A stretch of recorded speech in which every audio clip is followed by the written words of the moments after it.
Senator Cynthia for them to file their verified manifestation motion.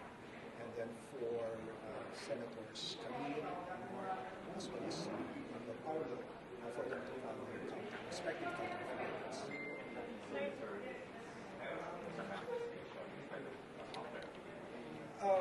Again, we believe that for Senators Mark and Senators Mami and Cynthia, our approach is to file a verified manifestation. And for the two children, for them to file their respective counter affidavits. So, of course, I cannot discuss the reasons behind that. But suffice it to say that the filing of a verified manifestation motion is allowed to be rules of the DOJ.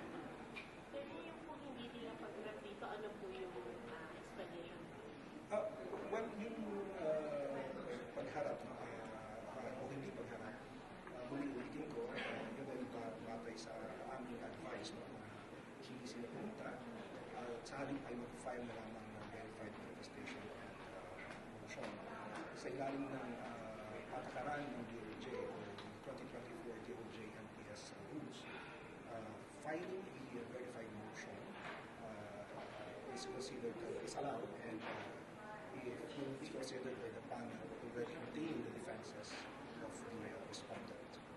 Kapag ganyan po, saan po sila? Yung panunumpat na verified manifestation and motion ni Senator Manit at ni Senator Cynthia ay kinanap sa Las Piñas sa harap ng isang notaryo publiko.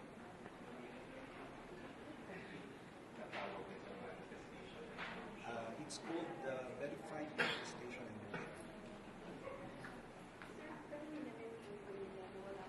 Ang galang-galang yan sa aming pananaw para po sa Bigyan ng Police Corps at yung mga individual na directors at officers we maintain that they did not commit any wrongdoing, and we also would like to thank the DOJ panel because as